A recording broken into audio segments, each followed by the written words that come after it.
clarification. So the burning issue, as you recall, is whether the Supreme Personality of Godhead is partial or impartial. Pritchard Maharaj presents the paradox. On the one hand, we know that he's equal to everyone. On the other hand, look at what he does to the asuras, to the demons. It seems like he's being friends with the devatas, the demigods, and acting inimically towards the asuras, the demons. So, pray tell, Shukadeva Goswami, how can someone be both equipoised in dealings and at the same time not affectionate to the asuras and friendly to the demons? Something's got to give here. The facts about Krishna's existence don't seem to correspond with what he's doing. So we discussed about Krishna's body. And what is the meaning of everything being absolute? Absolute means there's no difference in the purity, the pure spiritual nature of anything Krishna does, whether it's dancing, embracing, or killing. There's no difference between Krishna's body and his self, his name and his self. Because there's no difference between Krishna's name and his self, that's why we can have kirtan.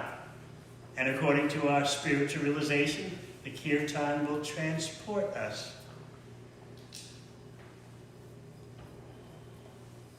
And we also have read some songs by Bhaktivinoda Thakur describing ultimate attainment by kirtan.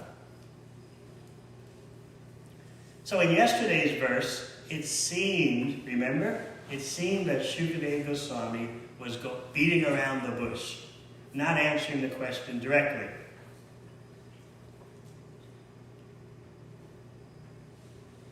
I want to review those questions once again.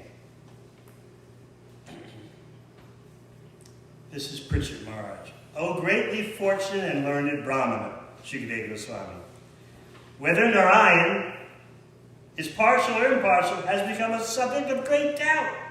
Kindly dispel my doubt with positive evidence that Narayan is always neutral and equal to everyone. So we hear that his punishments and his offerings of favor both have the same value. That's what it means, absolute. Not that everything is one, homogeneous, but that there is variety, but all the varieties are of equal spiritual purity. That's why in the spiritual world, pleasure is as blissful as pain. This is inconceivable on the material plane. Everyone wants pleasure and they don't want pain. But in the spiritual world, because everything is absolute, pain is blissful, as well as pleasure is blissful. They're just different types of enjoyment. Hard to understand it. This knowledge is called Advaya Gyan, the real knowledge of non-duality. Non-duality doesn't mean, in the ultimate sense, that everything is the same. Non-duality means that all the varieties have the same essence of purity. Hot, cold, pain, pleasure, fame, infamy. In the material domain, you want one of those dualities and not the other. But as soon as you embrace one duality, you must get the other. You can't just have one side of the coin.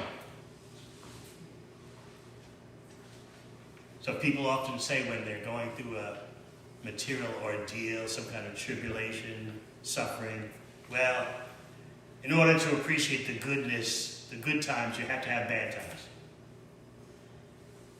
But in the spiritual domain, there is no qualitative difference between so-called good times and bad times. Everything is 100% focused on giving Krishna pleasure. So even the pain and separation from Krishna is the peak of ecstasy. This is not masochism, by the way. It is not that there's the seeking of some kind of perverse enjoyment, material enjoyment, through material suffering. I often tell the story when I was living in Copenhagen, Denmark. I had just moved into a neighborhood. We started an ashram there in the late 70s. And there was a knock on the door, so I went to open the door, and there was a nice, respectable couple there. And of course, if you know anything about Denmark or like Amsterdam, the Netherlands, liberal is not the word.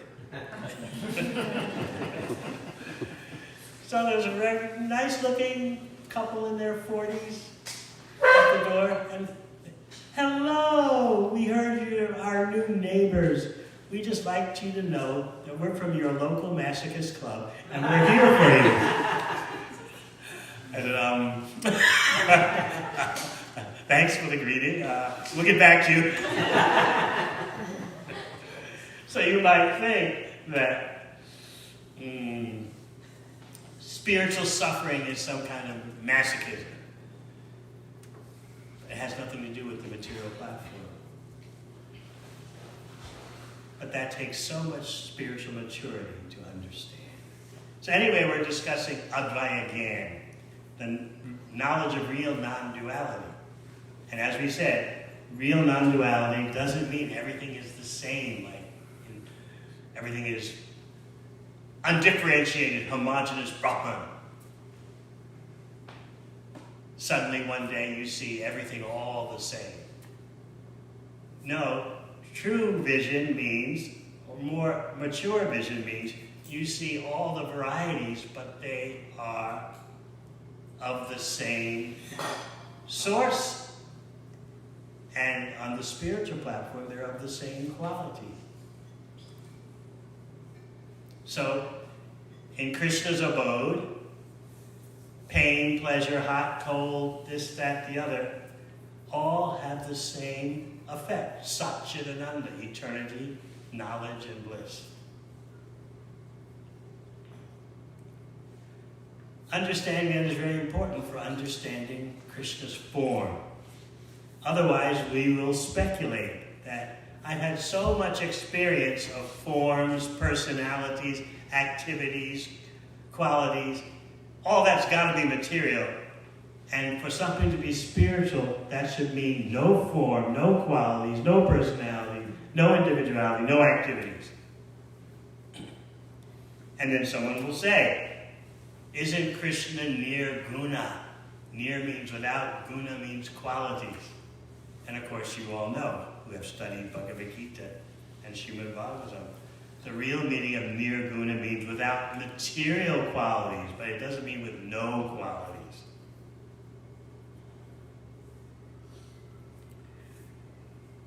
So the issue is whether Krishna's actions toward the demons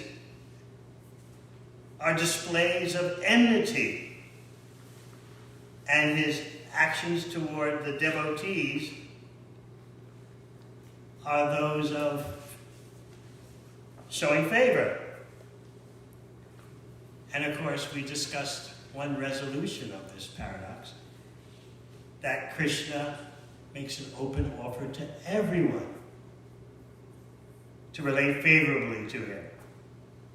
But not everyone does that, and so they get the just rewards of their choice, the due rewards of their choice. So whether Krishna is partial or neutral, this is the burning question.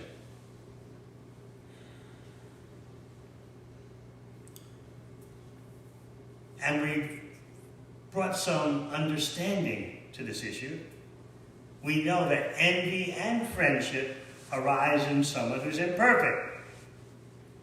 We fear our enemies because in the material world, we're always in need of help. Enemies obstruct what we want to do. They interfere with what we want to do. And friendship is also a feature of the material world. Material friendship, in that friends help me get what I want. They agree with me most of the time. They like what I like, and they don't like what I don't like.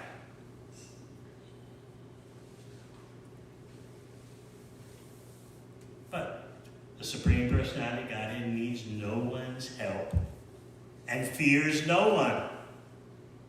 So therefore, no friends, no enemies.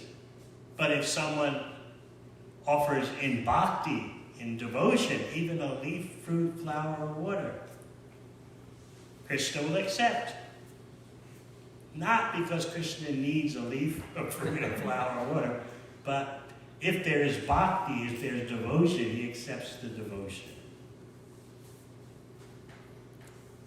So we'll move ahead now and remember how Shukadeva Goswami glorifies the question. Sadhu Krishna Maharaja Haresh Charitam Adbhutam.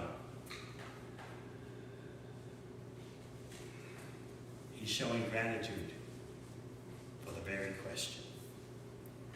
And he points out that hearing such topics, such wonderful topics, always counteracts the miseries of the materialistic way of life. So you all know the threefold miseries. Who can recite the threefold miseries?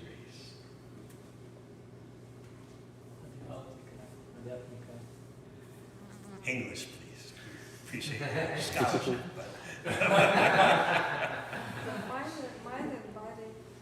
Miseries of the body and mind, yes. From other living beings. From other living beings, including societies and governments. And from demigods. From material nature. Droughts, like you just had a drought here. It finally rained yesterday, it's supposed to rain tomorrow. So, and of course you can say material nature, the miseries of material nature are miseries caused by the devatas, the demigods, because Bhagavatam, all the Vedas, in fact, will teach you that behind every action is consciousness. Consciousness is primary, not secondary or tertiary. And we know this is why scientists are bewildered about consciousness, because it's not something that emerges from matter. It's not something that is a secondary, or it's not something ancillary, added on to the universe. Bhagavatam stands firmly on the foundation that consciousness is primary, and there is the minute particle of consciousness, the living entity, and there is the supreme consciousness. And consciousness is, for the living entity, is the symptom of the non-material self, just like sunshine is the symptom of the sun. So if you would acknowledge that there's sunshine, that's a great step forward. But even better is to acknowledge that the sunshine emanates from the sun. So first, learned persons of the day have to acknowledge that there's sunshine. There is consciousness as primary. It's not a derivative out of brain matter. It's not some phenomenon that emanates from neurochemical activity in the brain. So once you can understand consciousness as the indicator of the non-material self, then you can start to understand the minute non-material self and the supreme self. Sunshine should lead you to understand the sun. So Shukadeva Goswami is saying that hearing about the Supreme Personality of Godhead, always counteracts the miseries of the materialistic way of life.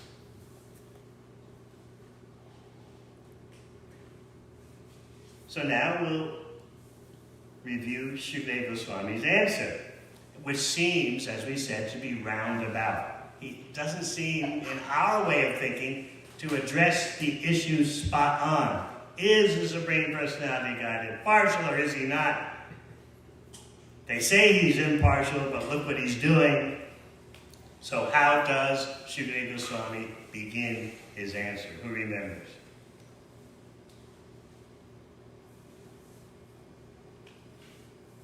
Talk about how it's based on the three modes of domination. He talks about how the Supreme Personality of Godhead has no material body. No material body means not subject to attachment and hatred, which are qualities of a material body.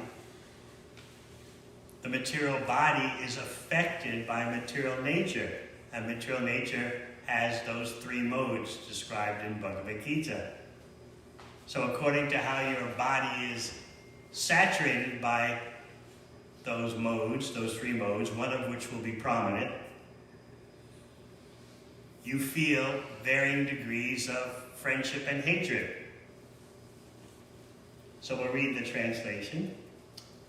The Supreme Personality of Godhead, Vishnu, is always transcendental to material qualities, and therefore he's called Nirguna, or without qualities.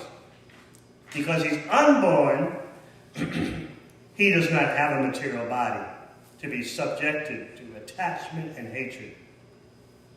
Although the Lord is always above material existence, through his spiritual potency, he appeared and acted like an ordinary human being, accepting duties and obligations, apparently like a conditioned soul. So Shukadeva Goswami is establishing two things here. Number one, he doesn't have a material body, the Supreme Personality of Godhead. He's unborn, and he's above material existence, even though it can seem sometimes that he's acting like an ordinary human being.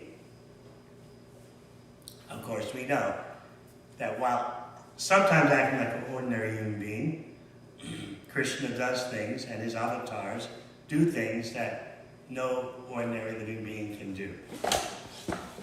But if you're seeing with material vision, and we'll hear more about this seeing with material vision, you just look at the apparent ordinary activities and forget all about the inconceivable activities. This is hard to understand, maybe. The filtering process that happens consciously and unconsciously. You don't see it. You don't take into account the inconceivable things that Krishna does, or you dismiss it as mythology. So this is why in Bhagavad Gita, Krishna gives you his direct testimony. He protests. Avajananti mam buddha. Fools think I'm an ordinary person, and I do things in an ordinary way. They don't know my supreme domination of material nature.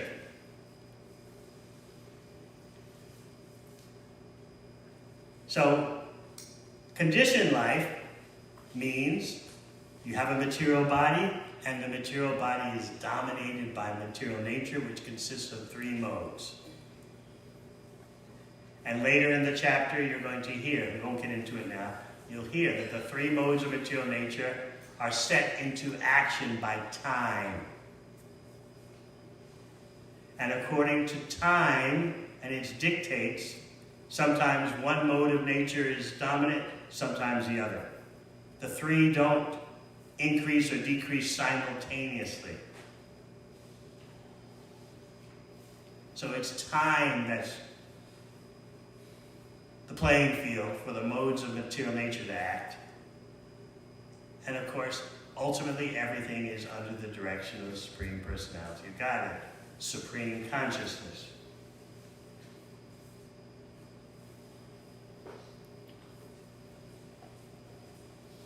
So Shukadeva Goswami wants to establish, first of all, that the Supreme Personality of Godhead is no material body, and that he's not acting under the influence of material nature, and that is not being roundabout. It's pushing aside any suggestions that the Supreme Personality of Godhead acts partially, because partiality is an expression of a material body and expression of someone under the dominance of material nature.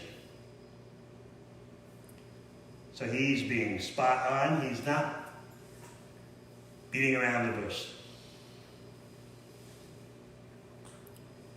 So we can read something from the purport.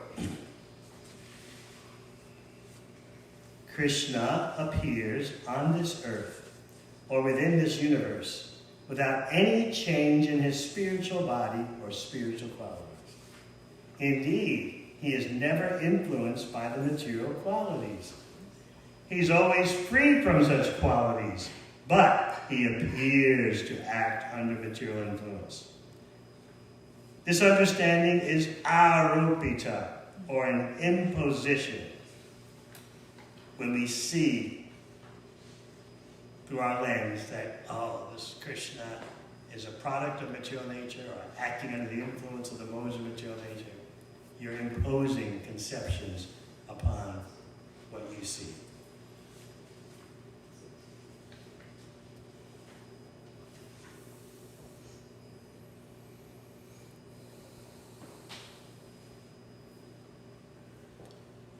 So now we hear the process by which you become a fool. The fact is that Krishna is never partial to anyone. He's always equal to everyone. But because of imperfect vision, influenced by material qualities, one imposes material qualities on Krishna. And when one does so, he becomes a fool, a mudha. So that's the process. My vision is affected by the material modes of nature, and then with that material vision, I impose a certain conception upon Krishna. I think I know what I'm talking about. Yes, he is an ordinary person. Or sometimes the demons would think, very powerful ordinary person. I often tell the story of how during my university years, I wanted to study Bhagavad Gita. And so there was a course in so-called Hinduism taught by a world-famous professor at Yale. And there was only one problem for me in taking that course, 3 members. Too early. It met at 8 a.m. for any bona fide student of that time. It's horrible. I didn't care what the course was. We weren't going to get up because I meant you had to get up like at 7:15 in the morning, shower, and dash out the door to get to an 8 a.m. class. When our usual schedule was go to sleep at 2 a.m., get up at 10 a.m., and dash for an 11 a.m. class. So for the sake of studying so-called Hinduism, I decided to make the supreme sacrifice and get up at 7:15 a.m. to attend his 8 a.m. class, taught by a world-famous professor, still very famous. Some academics told me a couple of years ago, oh, you should have taken his course, he's great. So I did try to take it. And so the first day of class, he gave the reading list, the books we should purchase from the university bookstore, and he gave the first assignment. I want you to read a section of the Upanishads and write an essay on what you think it means. I said, wait a minute. I'm getting up at 7:15 in the morning, supreme sacrifice, to attend a class where the professor tells me I should write an essay speculating on what I think it means. I don't have to come to class to do that. I can do that at 2 a.m. in the morning. So I said, forget it, I'm not taking this class. But I went to the university bookshop, and I bought all the books for the course. I figured I'll study them on my own. So one was, I still remember the title, there's one very dry-looking textbook called Yoga, Immortality, and Freedom. The title sounded really catchy, but when I opened the book and looked through it, it was just a technical description of what yogis supposedly did to gain mystic powers. And it wasn't written by anyone who had that kind of experience. It was just written by someone who had accumulated various tidbits of information.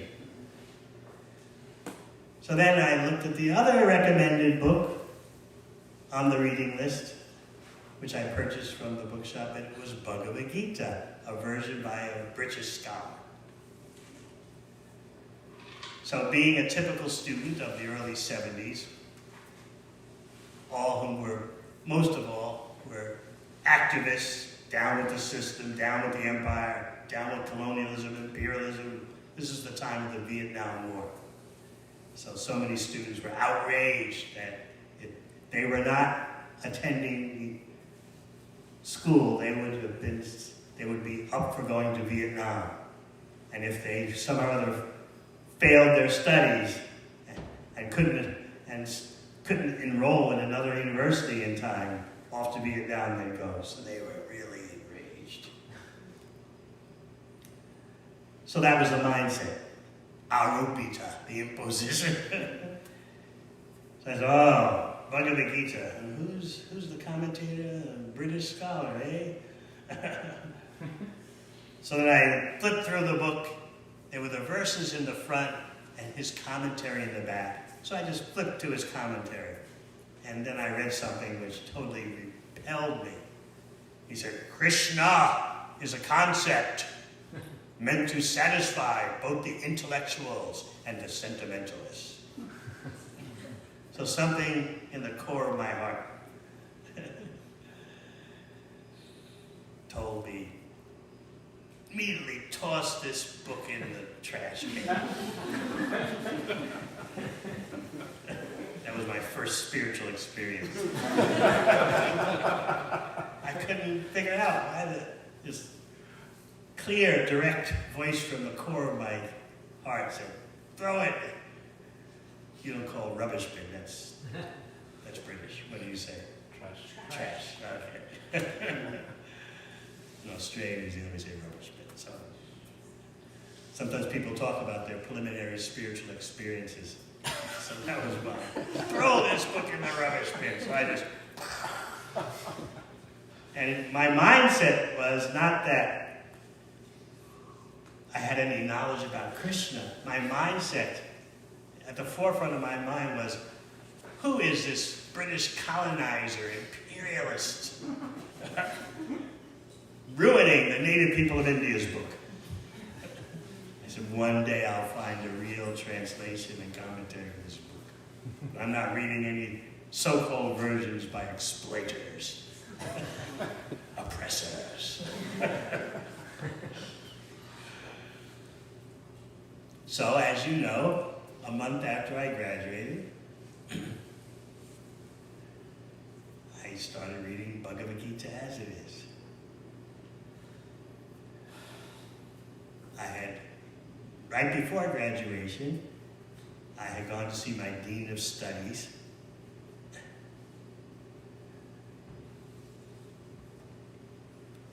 There I was, suitably attired for that day and age.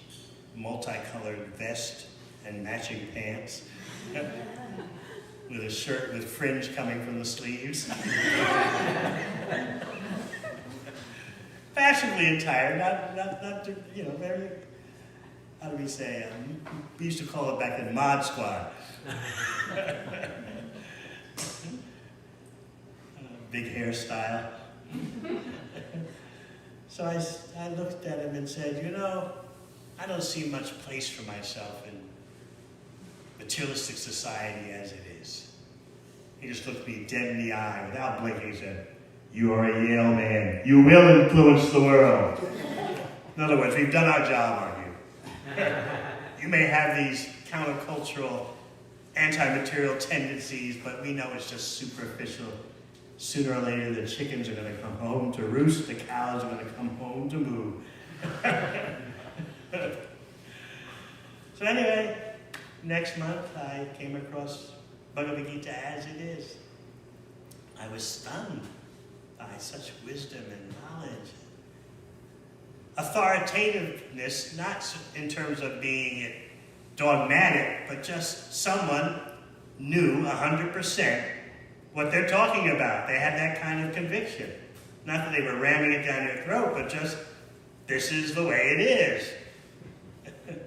And using logic sometimes, and presenting exactly what Krishna says, and showing how it applies to our life. So I was shocked. I've never read anything like this in my life. I've studied under the greatest brains in the world and never seen anything like this. Someone who could speak so authoritatively, who had at his command, all this kind of knowledge and wisdom. And who dared to say that there is the supreme consciousness. Because generally all the spiritual books will always either be voidistic or impersonalistic. Ultimately, there's nothing. I used to be attracted by that kind of statement, slightly. Musicians, cosmic musicians would put out recordings with the title "Nothingness Is." Wow, it's deep. Nothingness is. When you don't know anything, those kind of things sound cool. So either you were a voidist, it's just all ultimately nothing. The universe just came from random fluctuations of nothingness. Or you were an impersonalist. It's all one, man. It's just everything is everything. I am you, you are me. We are all it. But when I read Bhagavad Gita as it is, it presented there is an impersonal manifestation, yes, but it's subordinate to the person. And I thought, that makes complete sense, because it takes a person, a conscious being, to be impersonal.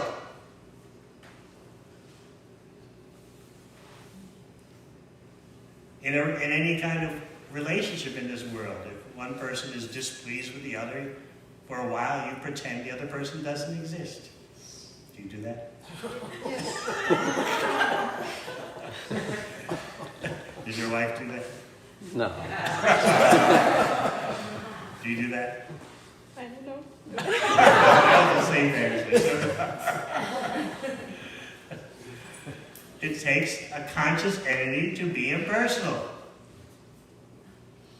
So Krishna says in Bhagavad Gita, Brahmano Pratishthaham, the impersonal Brahman is based on me. So if you're an impersonalist, you say, it's not exactly me that Krishna means. Me is like just a metaphorical device. Just like if a Nagari Krishna says something, I am now recording this. It's not you who's actually recording. What you really meant was the impersonal cosmos of which you are a temporary figment. I'm recording. I'm doing it.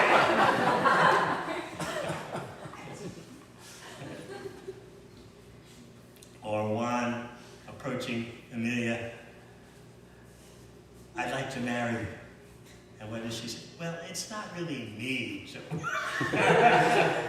it is the impersonal oneness that you're going to marry. So how to account for all the personal variegatedness if you are an impersonalist? You say the personal variegatedness is an illusion that somehow or other appeared out of the oneness. Which doesn't make sense. If everything is one, everything is one. How is it that illusion can manifest from pure oneness? Like I often explain, sometimes you go to a spiritual seminar or workshop given by a bodhisattva, someone who says, I'm from beyond. And so, I've heard this before. You see, I was perfectly merged in the oneness, and then I felt compassion, and I came down to the earthly plane to deliver all the suffering living entities. All you have to do is point out to such a person, if you were perfectly merged in oneness, how do you feel compassion? Who feels compassion for who? There's just oneness.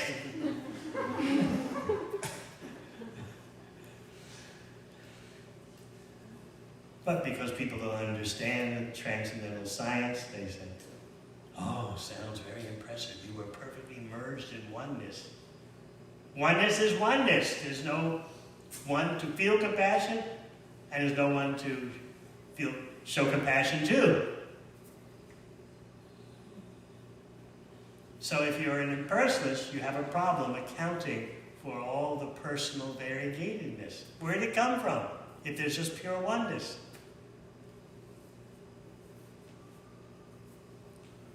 Worse is to be a voidist. It's just ultimately nothingness.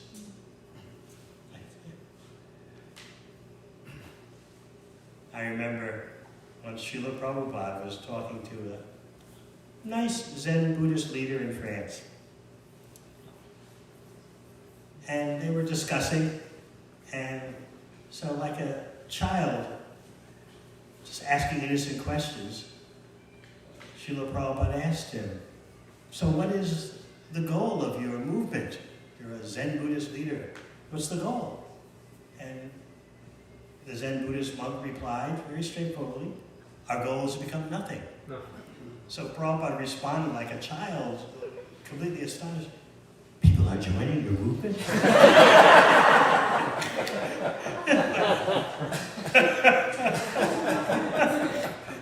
This is possible? Like a child trying to understand innocently trying to understand some strange phenomenon. People want to become nothing?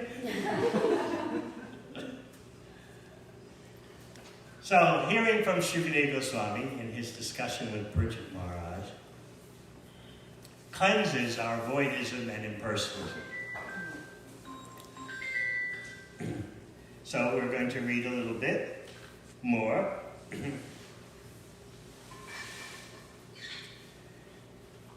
We talked about the process for becoming a fool, in Sanskrit, mudha.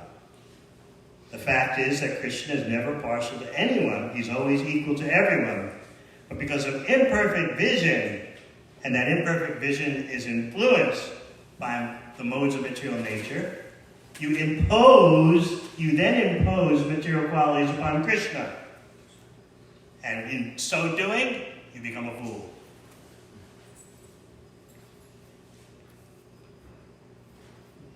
Whereas, simply by understanding the activities of Krishna, one can become transcendental. In fact, you can become as transcendental as Krishna. You can't become Krishna, but you can become qualitatively equal to Krishna. Just like the spark of fire can have the same quality as the fire, but you can't become the blaze, you're just a tiny spark. Simply by understanding the activities of Krishna, one can become transcendental, and as soon as one is transcendental, he is fit to be transferred to the transcendental world.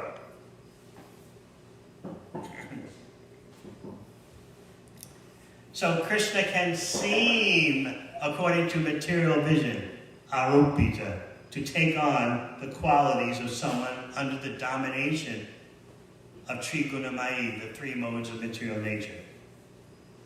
So what's happening, though, is we are imposing the quality of unequal vision. We're imposing that on Krishna. And that quality of unequal vision is a product of the modes of material nature.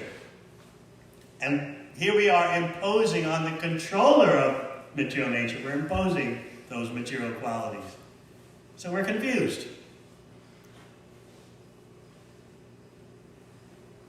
Krishna is the master of material nature, yet we're looking at Krishna with qualities born of material nature, and then imposing those qualities on Krishna, forgetting or not knowing Krishna is the master of material nature. So in other words, we got a lot of nerve. We're really confused. So Shukadeva Swami will now explain further. Sattvam rajas tama iti prakriter natmano gunaha natesham yugapad rajam rasa ulasa eva va. My dear King Parikshit, the material qualities, sattva guna, rajoguna, and tamoguna, all belong to the material world and do not even touch the Supreme Personality of Godhead. So then we get some information about those three modes of material nature. These three gunas, these three modes, cannot act simultaneously by increasing or decreasing. So the purport will explain that sometimes the mode of goodness surges and dominates over the other two. And sometimes one of the other two remaining surges or dominates, and the others recede. So why is that important? Because bodies are predominated by a particular mode of material nature. And so, let's say your body is dominated by the mode of passion, which is so common these days. Everything is either passion or ignorance. And everything is mixed, but there's always a predominating one of those three modes: goodness, passion, or ignorance. So your body is dominated by passion. That means you're always full of hankering, desiring. I've got to have this. I've got to have that. I've got to buy this. I've got to increase my worth, my financial worth. I've got to have better and better and better. More, more, more. So your body has that predominating susceptibility due to your karma from your past life. So that means when, under the influence of time, the material mode of passion, rajaguna, surges to the top, you are susceptible to being bounced around by that surge of voltage, so to speak. And so persons in that particular dominant mode of nature increase. Their numbers increase, their influence increases.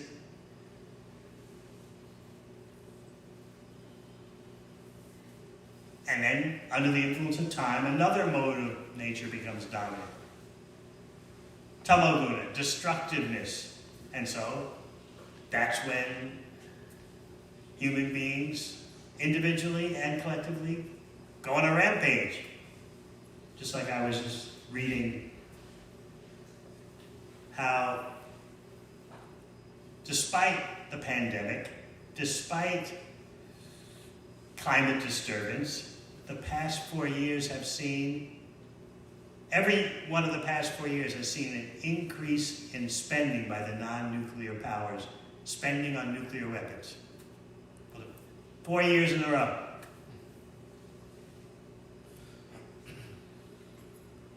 And the USA, land of the free, home of the brave, spends more on nuclear weapons than all the other 8 nuclear powers combined. So this is tamoguna. There's already enough death and destruction in the world. Do we need more? And under the influence of a surge in tamoguna, the mode of ignorance, as controlled by time, and of course time is the instrument of the Supreme Personality of Godhead. So by a surge in tamoguna, the mode of ignorance, you see all kinds of destructiveness unleashed. And you wonder, what happened? What were we thinking? Afterwards, you start thinking like that. How could we have done such a thing? Like after World War II. The United Nations was put together, Declaration of Human Rights, no more atrocities, no more concentration camps. That's right after the destructiveness. That can be traced to an increase in sattva-guna, the mode of goodness, where people become reflective, contemplative. Why did we spend all that money on nuclear weapons? We could have fed everyone, increased health care, but no, we spent it all on nuclear weapons. Last year, it's calculated, if you do it by moment-to-moment analysis, every moment in 2022, $150,000 was spent on nuclear weapons. Every moment, every second, or every 60 seconds. So when you think about those kind of numbers, then you wonder, what are human beings up to? And this is Rajaguna, mode of passion, economic development at all costs, and then the modes change. Tamoguna, destructiveness comes to the fore, and all havoc is set loose. And then after a period of that, the mode of goodness comes to the fore, sattva-guna. Why do we do that? What were we thinking? Historians should really study this, even though the only thing we learn by studying history is that no one learns by studying history. They make the same mistake again and again. But anyway, we should come to a higher level of understanding. Human beings should vow never to do this again, and they do it again. This is the tragedy. Unless you have a program for cleansing toxic consciousness, you'll see no improvement in the world. Because it's toxic consciousness that's causing all the havoc.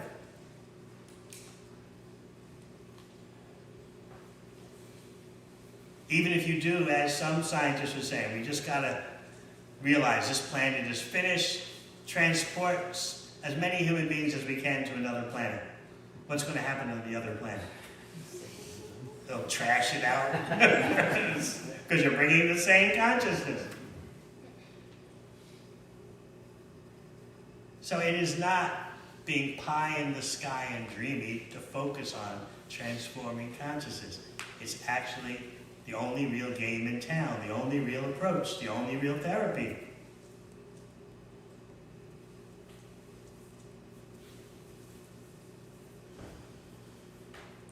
So Shukadeva Swami is explaining these three qualities all belong to the material world, but they don't touch the Supreme Personality of Godhead. Therefore, Krishna is called the Supreme Controller, the Supreme Ishwar, Ishwar Parama Krishna. He controls the material qualities. How then can he be under the influence of those qualities when he controls them? So Shukadeva Goswami is establishing that Krishna is never influenced by the material qualities of material nature. Therefore, what? Who knows? It can't be envious or... There's no question of partiality. Material partiality. No question.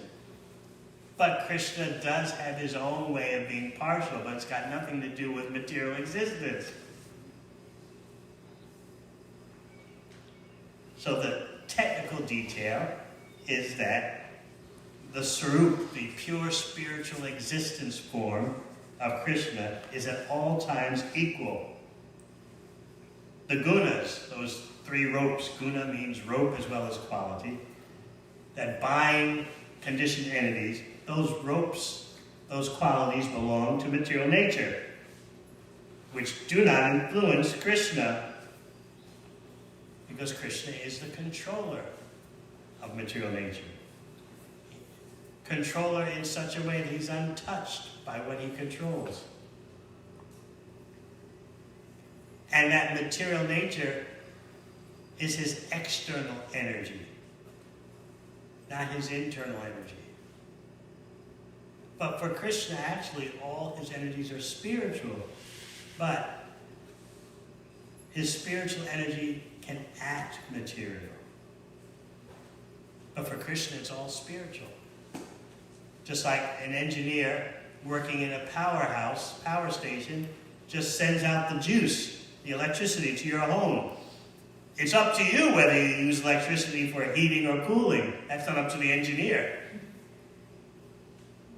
So you may say, well, this electricity is cooling and this electricity is heating, but for the powerhouse engineer, it's just electricity. So for Krishna, all his energies are spiritual, but he can have those energies act in a way that you call material, due to your perception. Material means you don't see the connection between the energy and the energetic source. That's what it means to have material vision. It's like looking at the light that's still out there for this day and not understanding it's coming from the sun. Although the sun is so-called setting, I just see light out there. It's like saying, and it doesn't make sense in English, I still see some shine out there. No one says that. What do you say? Sunshine. By doing that, you're immediately connecting the energy to the energetic source. You don't say, shine. It's a shiny day. No, it's a sunny day, full of sunlight. But we're so accustomed in material consciousness to referring to energy without referring to the energetic source. So that is one of the problems that Bhagavad Gita sets out to correct.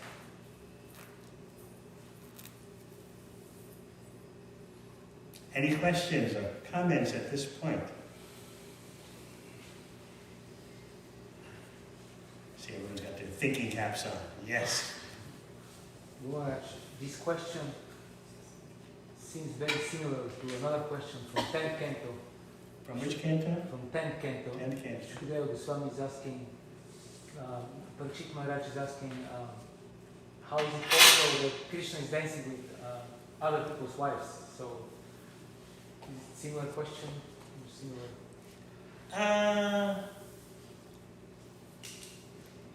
On the same continent, but not actually in the same city.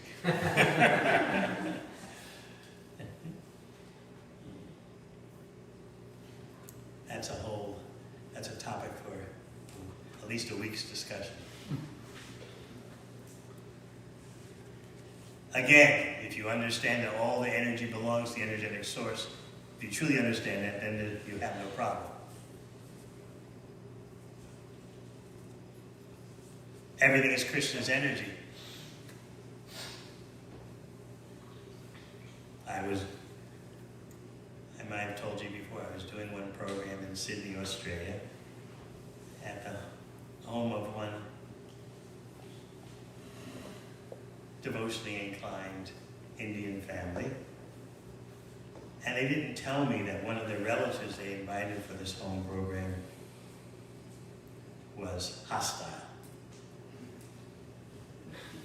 And so there I am speaking about Krishna, and all of a sudden, this elderly man interrupts me. You don't know who Krishna is. I know. You don't understand Krishna. We know. He's a cheater. He did this. He did that. He danced with others' wives. You don't know. We know this Krishna.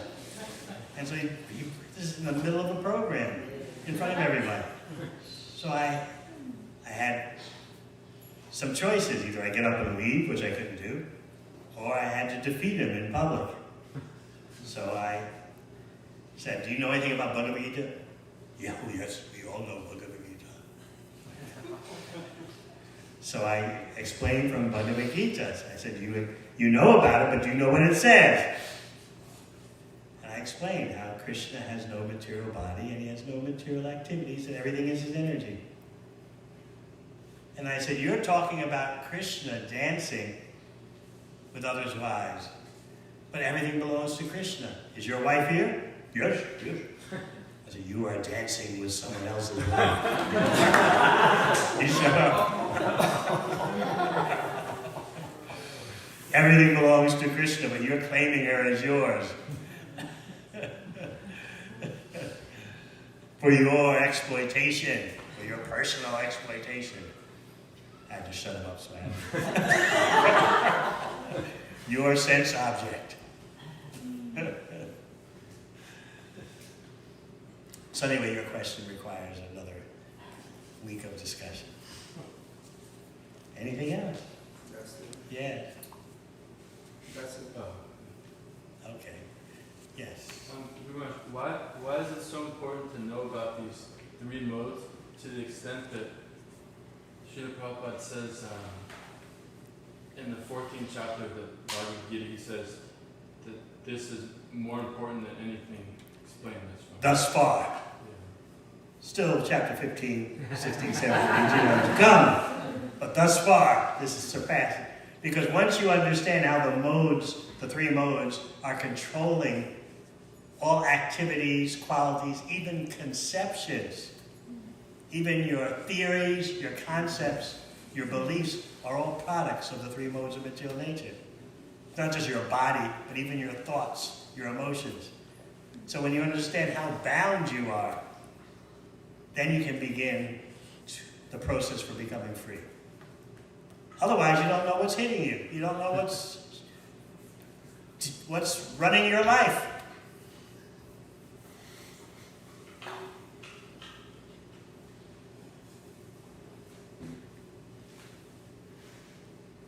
So when you truly understand the science of the three modes of material nature and who is behind it all, then you can become, as Bhagavad Gita says, you can become as free as the Supreme Personality of Godhead, who's above the modes, who's the source of the modes. Yes. With regards to Aropita and just that statement you made about just being completely bound, how is it that the living entity who is completely bound, like actually imposing this conception when the conception is a product of the three modes? In other words, how is the living entity who's imposing this material conception on Krishna responsible for that when in fact it's the modes? We're coming to that. Because, and that'll be tomorrow, you're responsible for your own material ignorance and coverings. By your activities, you cocoon yourself in varying degrees of illusion.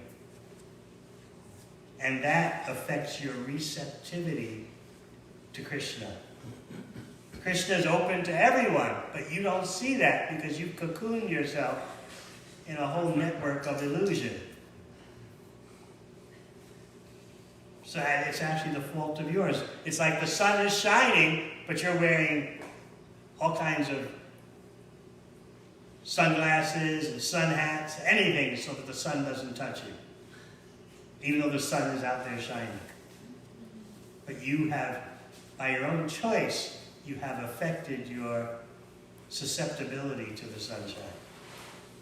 So the Krishna sun is always shining, but living entities have varying degrees of coverings, just like a lampshade. The lamp bulb is putting out a standard amount of light, but if you change the lampshades, varying degrees of light are allowed to come through according to the thickness or effectiveness of the lampshade. So different bodies are like different lampshades.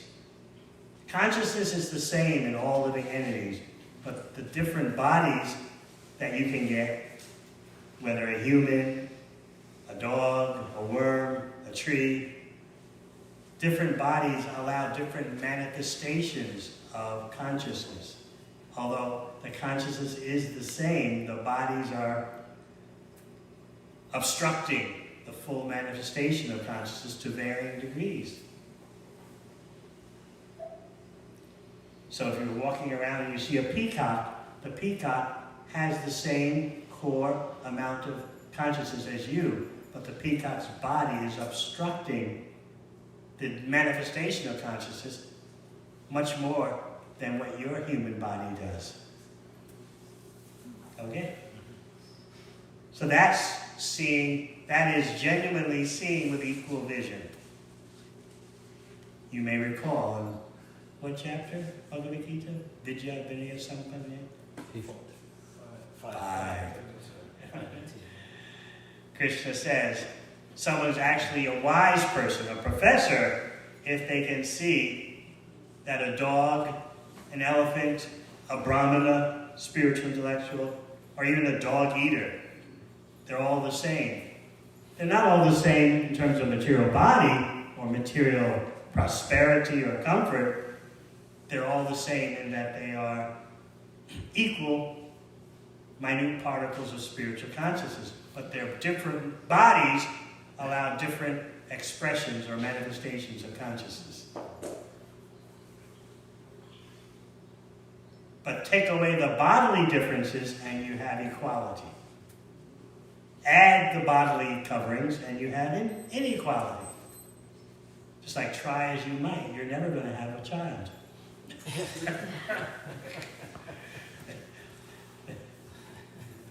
You're not equal to the bodies that can have children.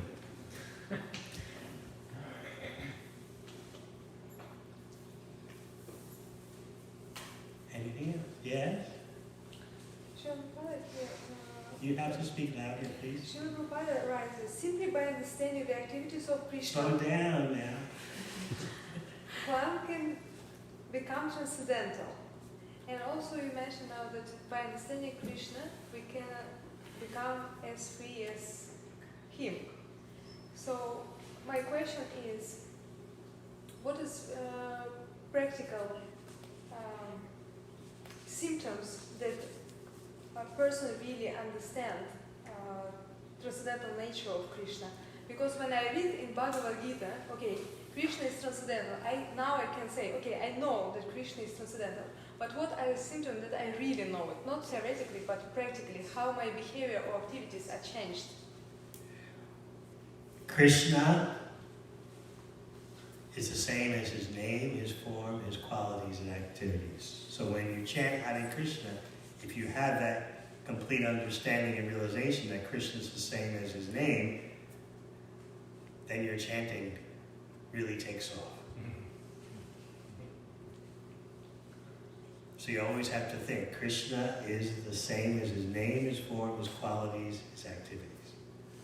So either way, you get the full presence of Krishna, whether from his name, form, qualities, or activities. That's why hearing about Krishna is the association with Krishna.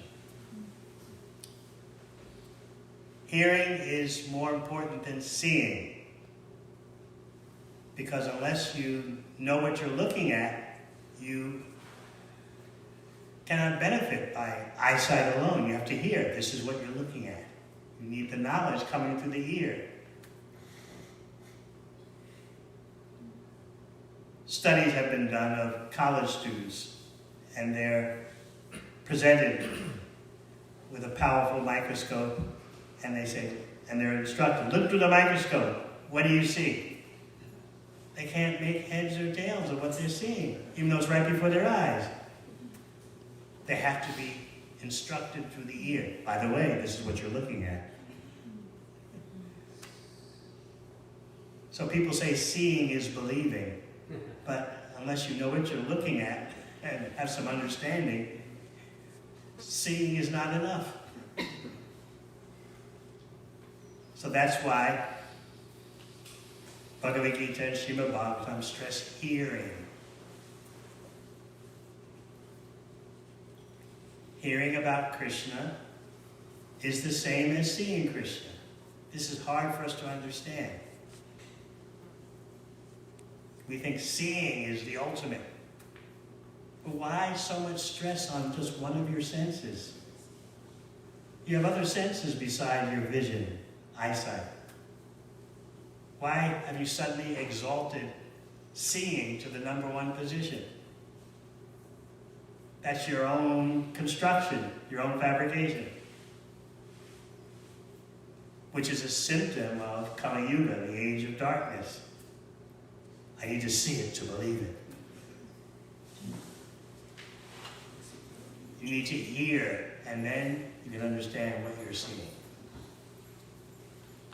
So that's why Krishna says in Bhagavad Gita to Arjuna, Maya sakta manaparta yogam yujjan manasvaya. Asamsayam samarambam yatha gasasi takstranu. Just listen. I'm going to teach you how your consciousness can be attached to me. You'll know everything without any doubt. Just listen. Okay? Yes. Thank you. And you mentioned masochism at the beginning. Oh, that was way over. And It's just an aside. Anyway, you want to ask about that? I don't know so much about it. when we practice Krishna consciousness, at some point we learn that the essence of our problem is our own consciousness, and that can be fuel for masochism if somebody has that tendency. So how do you avoid that? Avoid which tendency? Masochism. Beating ourselves up, masochism.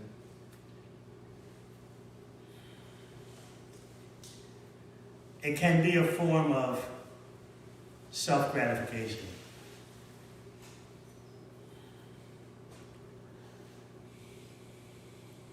Brought about from mistreatment by others.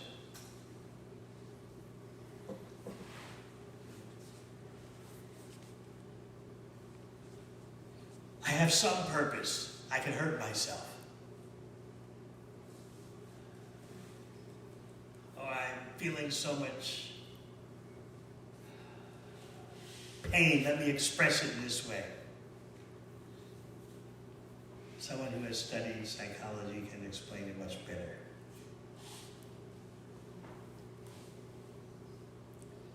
You can ask the wife of our friend from State College. His wife is a psychologist, yes? She can explain in psychological terms.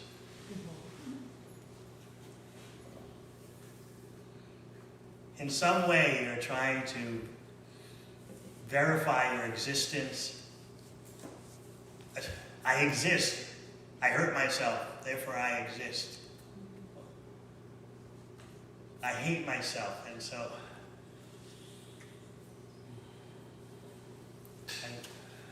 I'm going to express it in this way, through the body, which you're not.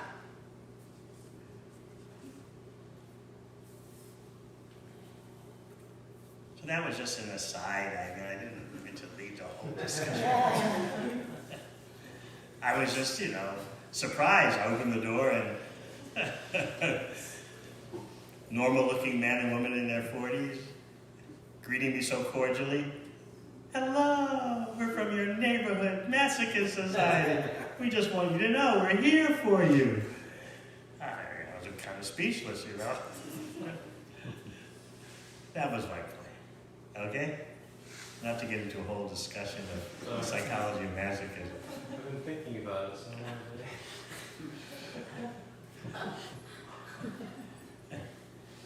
Well, next time you go to State College, you could ask the wife of our friend.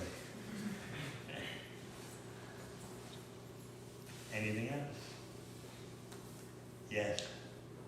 Maharaj, when we are speaking about being completely influenced by the modes, generally we know that we are trying to be in a situation where we are influenced mainly by the mode of goodness. It's favorable for going to the pure mode of goodness.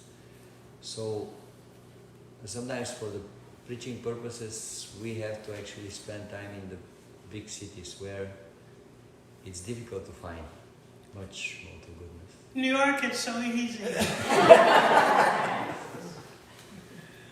Some places, yeah.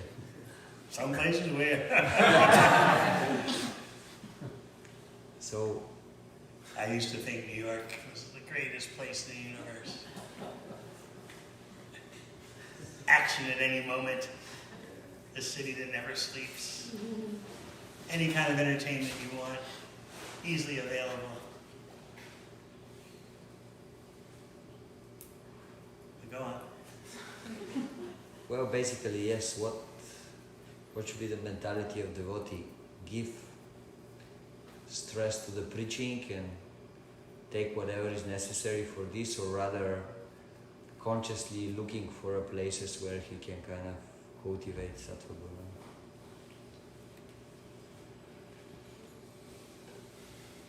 You need both.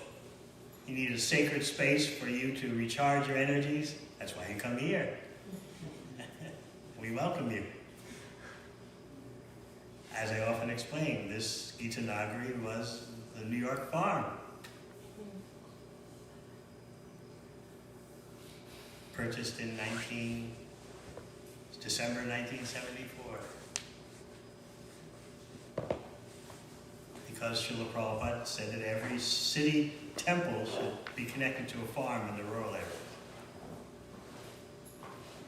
So back then, devotees from the New York temple would regularly come to Gita Nagari to rest and to take milk, bring it back to the city, and over a passage of time, things got a bit disconnected. And the original vision of Srila Prabhupada became a little lost. So yes, the ideal thing is to have a place where you can go and recharge. And then back into the city, into the pit of the city. But you need to take a break, there's no doubt about that. Because urban life, especially in Manhattan and Brooklyn, can really wear you down. So you can always just come here. The land, the cows, Radha Damodar.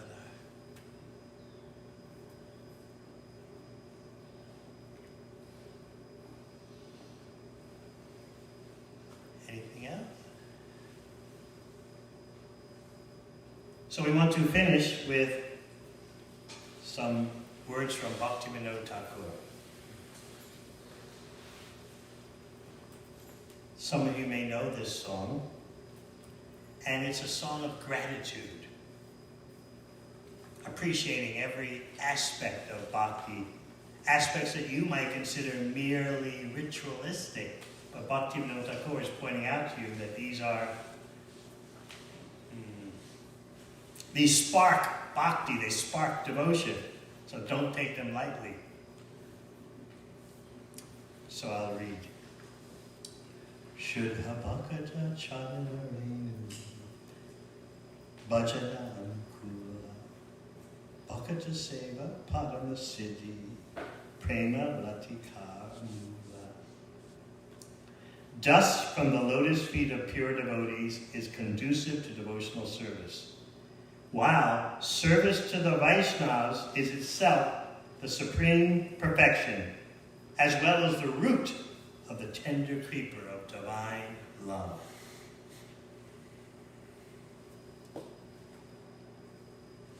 Madhavatiti Bhakti Janani Jatane Alada Kori Krishna Vasati Boli Parama Adare Bori. I observe with great care the holy days commemorating the pastimes of Lord Madhava, for they are the mother of devotion. As my dwelling place, I choose with the greatest of reverence and love the transcendental abode of Sri Krishna. That transcendental abode can be, of course, Vrindavan, Mathura, Navadvip, but it can also be a place predominated by the deity form. Sri Sri Radha Damodar, for example, Sri Sri Radha Govinda.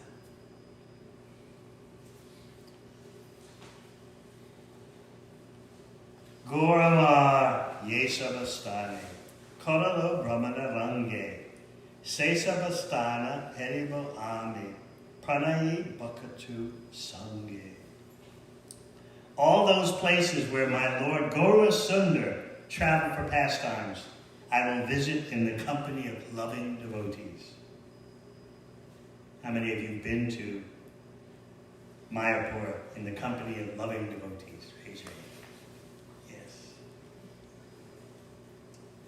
Mridanga Bhaja Shuniteman Abasar Sadayache Gaura Vihita Kirtana Suni Anande Hridaya Nache. My mind ever longs for the opportunity to hear the music of the mridanga. Upon hearing the kind of kirtan ordained by Lord Gaurachandra, my heart dances in ecstasy. I'm always asking devotees to learn how to play mridanga properly, because without proper mridanga, the kirtan kind of drags. But these days it seems everyone wants to learn harmonium.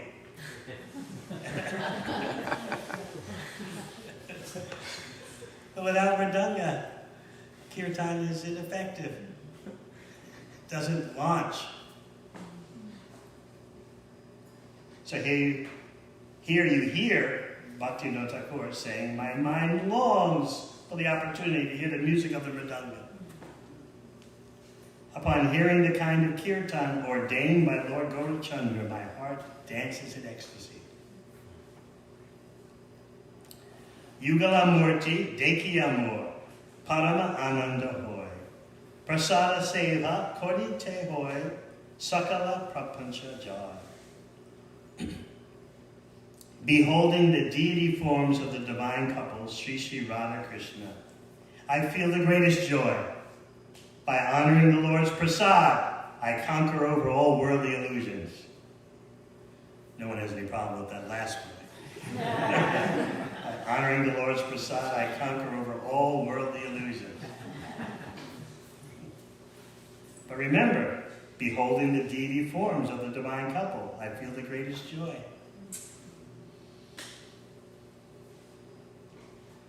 Ye dina grihe bhajana deki, grihe te goluka bhaya, charana siddhu dekiya ganga, sukha nasima pai. Goloka Vrindavan appears in my home whenever I see the worship service of Lord Hari taking place there. When I see the Ganga, that river of nectar emanating from the lotus feet of the Lord, my happiness knows no bounds. So this is Bhaktivinoda Thakur giving you his personal experience. He's doing arati at home, to his deities at home, and he sees his whole house turn into Goloka Vrindavan. So he's showing you the peak potential.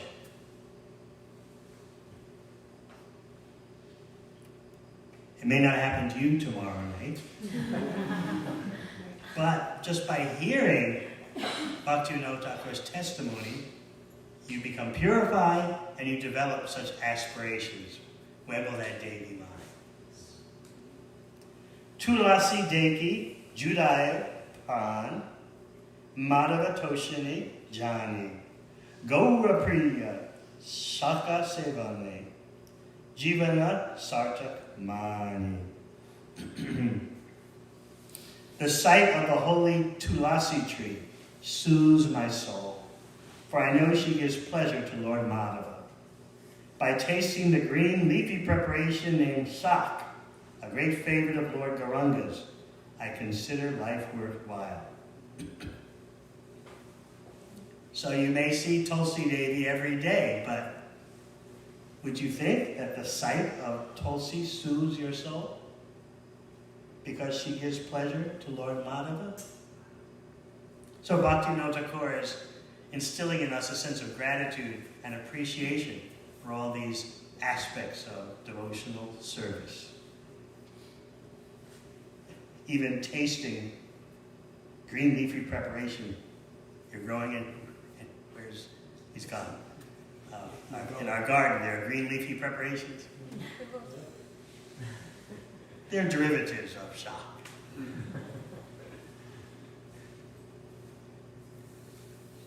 When chapter Amasya comes, it's a great debate amongst devotees, which I don't get involved with. No green leafy vegetables. It's actually no shock. It's regionally specific. But if you want to take it as no green leafy vegetables, no lettuce, no spinach, no this, that, okay, go ahead.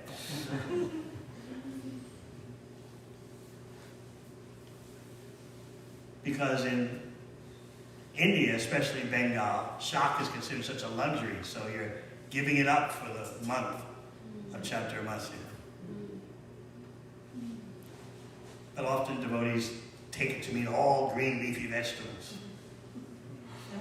Okay. Final verse. Bhakti vinod Krishna bhajane anukula pai chaha pratidivase paramasuke swikar koye taha.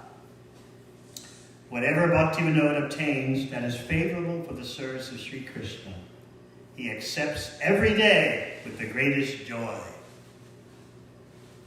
So again, as I said, this is a song of gratitude, and it deepens our appreciation for all the aspects of bhakti.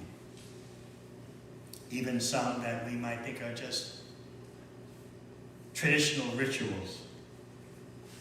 But then you find out that there's a wealth of knowledge and wisdom behind those aspects which you might consider just traditionally ritualistic. Any last questions?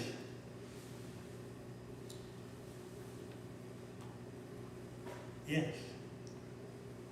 Should we make an effort to read the songs of the previous acharyas? Because it seems like there's so much to read in Prabhupada's books. Would we automatically capture what's in those songs without reading them, or should we? In his purports, he quotes from songs. No harm in reading a few from time to time.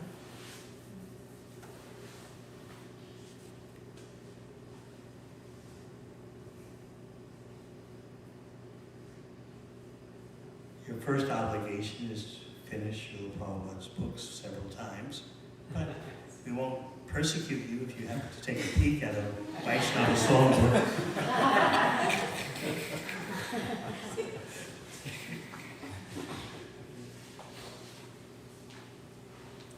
At least you should know the meanings of the songs you sing every day, the purports of those songs, the Gurvastaka in the morning and Mangalarti to Tulsi Puja. You should understand.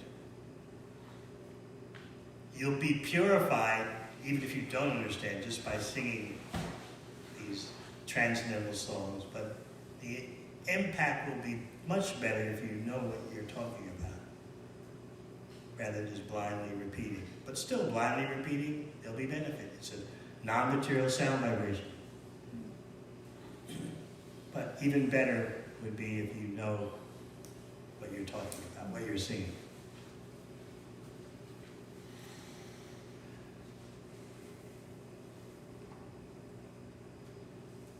Nothing else. So tomorrow, I thought we could, besides doing a little bit more of Shukadeva Goswami's response, which can get a bit technical about the three modes of material nature, we could go over the whole situation with Putana, because many were asking about her. And she's an example of the general impartiality of Krishna. But then there's some fine print.